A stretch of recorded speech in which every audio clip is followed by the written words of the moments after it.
that nothing happens further to the car. Let's listen in when he develops his problem.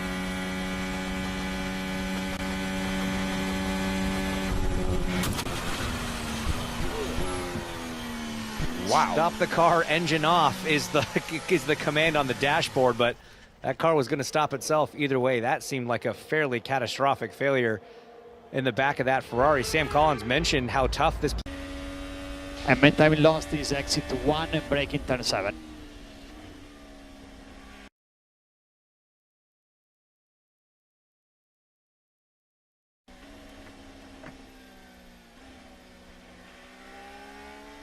Fucking hell,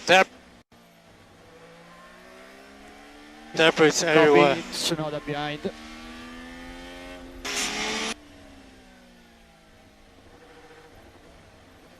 Are we pushing or I think it might be a red flag?